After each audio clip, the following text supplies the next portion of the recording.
Crisis ম্যানেজমেন্টে সফলতাও আছে, ব্যর্থতাও আছে। সফলতাটা কি? সফলতাটা হচ্ছে সরকার মোটামুটি অল্প সময়ের মধ্যেই আহ, এই যে আমাদের যে অয়েল রিজার্ভের একটা ক্রাইসিস আছে, কারণ আমাদের বেশিরভাগ অয়েল তো দেশের বাইরে, গ্যাস এবং অয়েল দেশের বাইরে থেকে আসে। সেই জায়গাটা সরকার মোটামুটি আমি মনে করি যে আহ, ভালো ব্যবস্থাপনা করে তারা প্রকিউর করেছে এবং আমাদের অয়েল রিজার্ভটাকে আহ, একটা জায়গায় আনতে পেরেছে।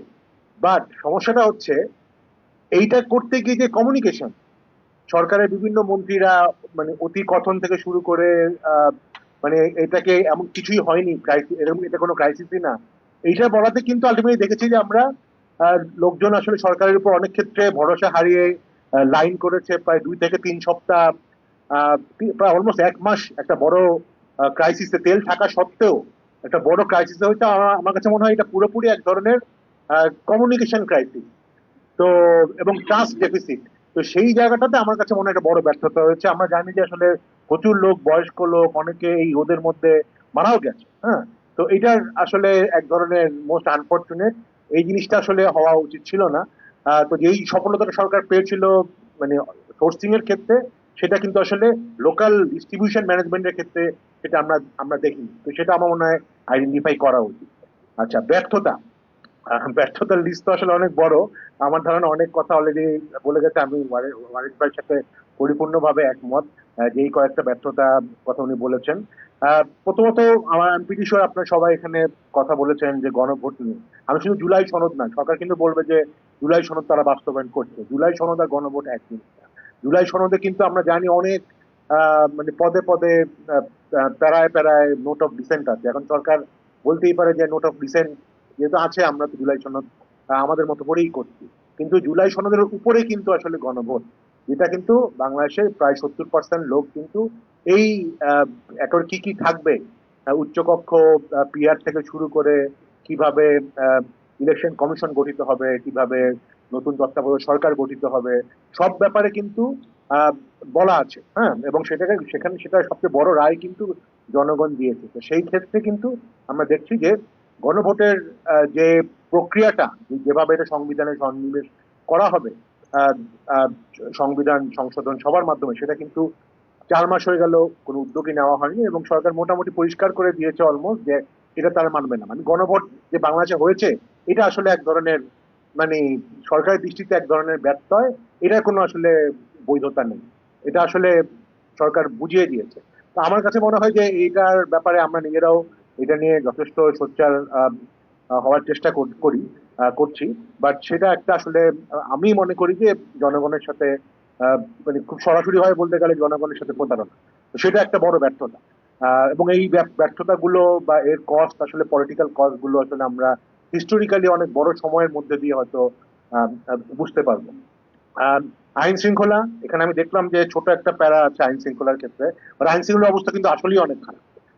আমরা দেখছি যে আসলে আহ, গত 4 মাসে যদি আমরা গ্রোথ দেখি, মানে হত্যা বা ক্রাইম, এই গ্রোথ কিন্তু কোনোভাবেই কমেনি। আমরা তো যখন অন্তর্বর্তীকালীন সরকার ছিল, আমরাই ক্রিটিসাইজ করতাম, আমাদের সুশীল সমাজ ক্রিটিসাইজ করতাম, বিভিন্ন মব থেকে শুরু করে লোকজনকে পিটিয়ে মারা হচ্ছে বা বিভিন্ন খুন খারাপি হচ্ছে।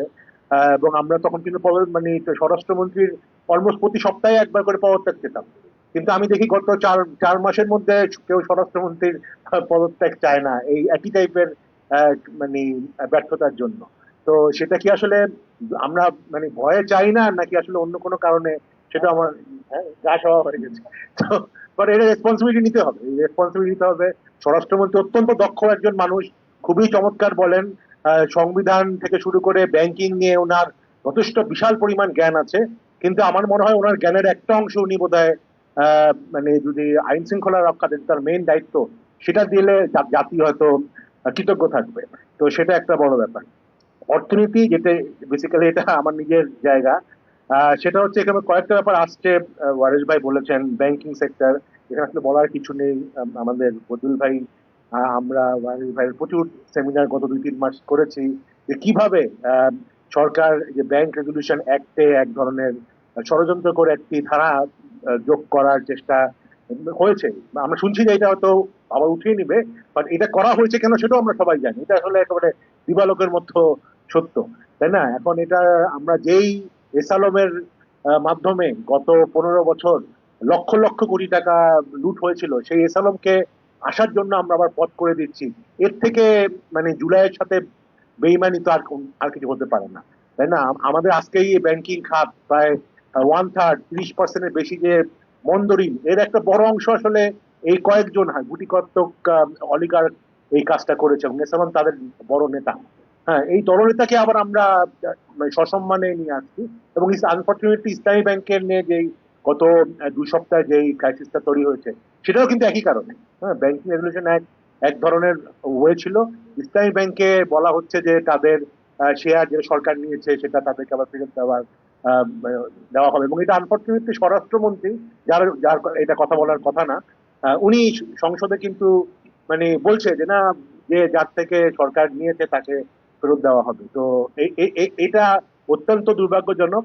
আমরা আমাদের এই এই ভঙ্গুর ব্যাংকিং অবস্থাকে যদি, ব্যাংকিং সেক্টরকে যদি এই টাইপের আবারও এই লুটেরাদের হাতে মানে তুলে দিই, আমরা আসলে এই অর্থনীতি আর মানে সামাল দিতে পারবো না।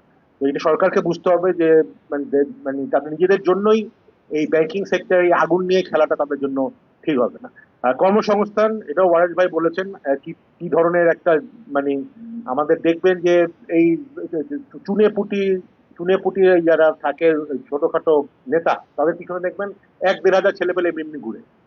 এবং এই দেখবেন এরা সবাই কিন্তু শিক্ষিত, কলেজ থেকে পাশ করছে, ইউনিভার্সিটি থেকে পাশ করছে। কেন ঘুরে?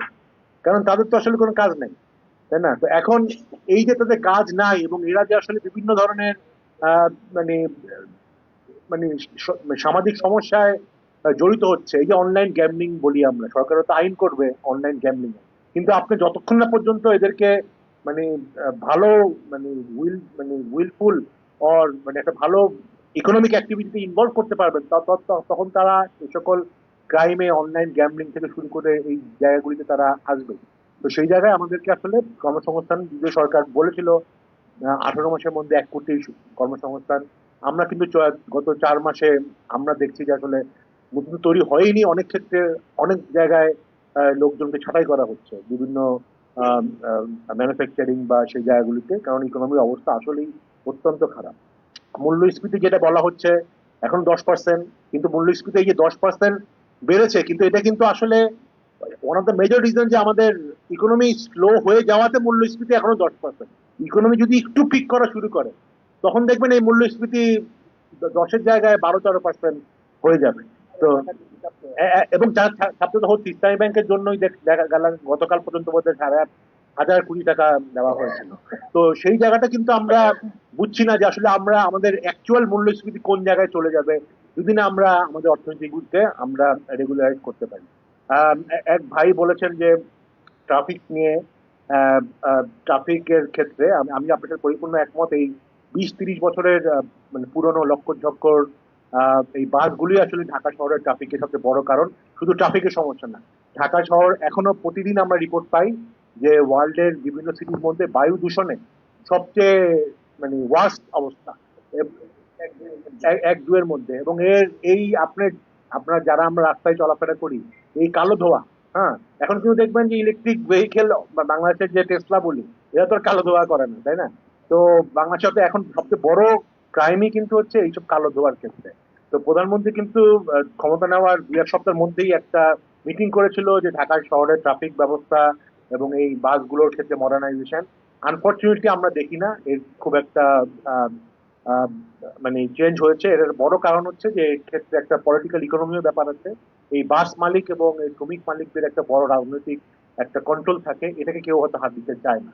আমি মনে করি এই এই এই ফোরাম থেকে আমরা এটাও বলা উচিত যে ট্রাফিক এবং ঢাকা শহরের যে বায়ু দূষণ, এটার ব্যাপারেও আসলে আমাদের নাগরিকদের এক ধরনের বক্তব্য থাকা উচিত, এবং এই ব্যাপারে সরকারের অতি দ্রুত কিছু করার আছে। ধন্যবাদ সুজনকে, ধন্যবাদ বদিউল আলম ভাইকে আমাকে আমন্ত্রণ জানানোর জন্য। Thank you. আপনারা তো সবাই জানেন যে উনি নাগরিক কোয়ালিশনের প্রাণ শক্তি, আমাদের অত্যন্ত সোচ্চার কণ্ঠ আমরা। এবং তিনি একজন মূলত ব্যবসায়ী, এবং ব্যবসায়ী হওয়া সত্ত্বেও তিনি অত্যন্ত নাগরিক না, হ্যাঁ, না সাধারণত ব্যবসায়ীদের ওই যে তারা তাদের ওই স্বার্থ নিয়ে ব্যস্ত থাকে। কিন্তু আপনি নাগরিক হিসাবে যেই হ্যাট পরে যেই সোচ্চার ভূমিকা পালন করছেন, রিয়েলি অ্যাডমায়ারেবল। অলিগার্ক, তবে অলিগার্ক আমরা দেখতে পারি আবার ভবিষ্যতে। তো ফাহিম দুই তিনটা কথা বলেছে, এগুলো আমি একটু যুক্ত করতে চাই। যেমন ফাহিম বলেছেন যে সরকার যে জ্বালানি সংকটটা মোটামুটি গ্রহণযোগ্য ভাবে এটা সমাধান করতে পেরেছে। হ্যাঁ, এটা ঠিক। আমাদের আমাদের অফিসের সামনেই আমরা দেখেছি সেই কয়েক ব্লক পর্যন্ত সেই লাইন হয়েছে, কিন্তু রাতারাতি এটা উবে গেছে, রাতারাতি এটা চলে গিয়েছে। এবং কখন গেল? যখন দাম বাড়ানো হলো। তো তার মানে কি? মজুদদারি হয়েছে। তার মানে কি? যে কিছু কিছু লোক আমাদের পকেট কেটেছে, কিছু কিছু লোক কোটি কোটি টাকা, শত শত কোটি টাকা হয়তো তারা বানিয়েছে। তো তাদেরকে যদি এই তদন্ত যদি করা না হয়, তাহলে তো পুরনোই হলো, অতীতে যা যা ঘটেছে তাই হলো। তো হ্যাঁ, সফলতা আছে, এটা চলে গিয়েছে, কিন্তু হোয়াট ইজ দ্য কস্ট? কারা এই এই মূল্য দিয়েছে? আমরা নাগরিকরা মূল্য দিয়েছি। তো তাদেরকে একটা তদন্ত করে, আমাদের দাবি হলো তদন্ত করে তাদেরকে বিচারের আওতায় আনা আনা উচিত, ভবিষ্যতে যেন এটার পুনরাবৃত্তি না ঘটে। আর ফাহিম কর্মসংস্থানের কথা বলেছে। হ্যাঁ, অবশ্যই আমরা কার্ড দিচ্ছি, এগুলো ভালো, এগুলো সামাজিক নিরাপত্তা কর্মসূচি। কিন্তু আমাদের এর মধ্যে শতাধিক, প্রায় 150 মতো এই যে সোশ্যাল সেফটি নেট আছে, এগুলোকে সবগুলো কনসলিডেট করা দরকার। আর শুধু তাই নয়, যে আমাদের অগ্রাধিকার দেওয়া দরকার। আর এতগুলো আমরা অ্যাফোর্ড করতে পারবো কিনা, আমাদের আর্থিক সংগতি আছে কিনা ওটা।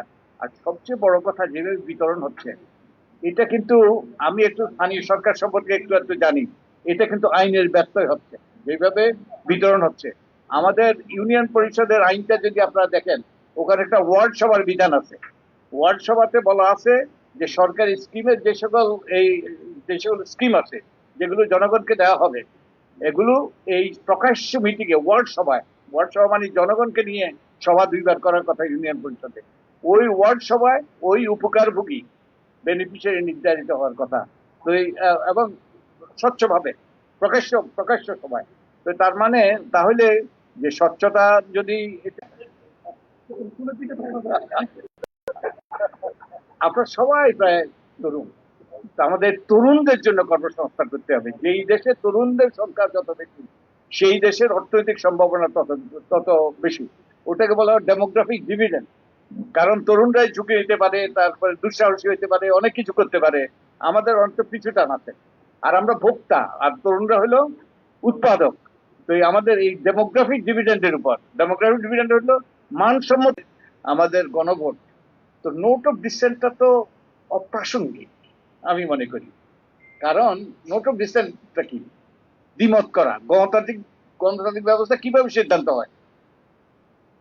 মেজরিটি ভিত্তিতে না। এই যে 100 কতটা যে অধ্যাদেশ অনুমোদন করলো, ওখানে তো সরকারি দলের সবাই 14 জন বোধ ছিল, তারা বোধ হয় 11 জন ছিল। তো 11 জন তো সবাই, এবং 2-1 জন আবার উদ্বোধন নোট অফ ডিসেন্ট দিয়েছে আমরা শুনেছি। তার মানে ওই যে অধিকাংশ অধিকাংশ এই অধ্যাদেশ অনুমোদিত হয়েছে 11 বনাম 3 ভোটের ব্যবধানে। তো কোনটা সিদ্ধান্ত হইলো? এই এই অধ্যাদেশগুলো যেগুলো অনুমোদন করা হলো ওই মেজরিটি ভোটের মাধ্যমে, ওগুলো অনুমোদন করা হলো, আর যেগুলো অনুমোদন করা হলো না সেগুলো বাতিল হলো মেজরিটি ভোটের মাধ্যমে। তো তাহলে ওগুলো তো সিদ্ধান্ত। তো জুলাই জুলাই জাতীয় সনদে যেই সকল বিষয় ঐক্যমত্য হয়েছে, যে 84টা বিষয়ে, সেগুলো কিন্তু ওই রকম মেজরিটি, সুপার মেজরিটি, 2/3 মেজরিটি, এবং বড় দলগুলোর অধিকাংশ দল যেগুলোতে একমত হয়েছে সেগুলোই ঐক্যমত্য। তাই ওখানে কে নোট অফ ডিসেন্ট দিল, কে দ্বিমত করলো, ওটা অপ্রাসঙ্গিক। ওটা জুলাই সনদে লেখা থাকলে ওটা প্রাসঙ্গিক নয়। তো আমার মনে হয়, হ্যাঁ, এবং গণভোটে গণভোটে ওগুলো যায় নাই। গণভোটে এই 48টা বিষয় 70% মানুষ এটা অনুমোদন করেছে। এবং গণভোট মানে এটা তো সংবিধানের অংশ হওয়ার কথা। সংবিধান হলো উইল অফ দি পিপল। যখন জনগণ তাদের রায় দেয়, মতামত দেয়, আমরা তো আমাদের সংবিধানের 7 অনুচ্ছেদে আছে সকল ক্ষমতার উৎস জনগণ। জনগণ যাদের মতামত দেয়, এটাই শেষ কথা। ওটাতে ওটাতে দ্বিমত করার কিংবা ওটা নিয়ে গড়িমসি করার কোনো সুযোগ নেই। তো আমরা এই জিনিসটা আমি মনে করি যে সরকারের ব্যর্থতার মধ্যে এই যে গণভোটের যে জনরায় প্রতি তারা এ পর্যন্ত এটা বাস্তবায়নের ব্যাপারে গড়িমসি করছে, এটা কোনোভাবেই গ্রহণযোগ্য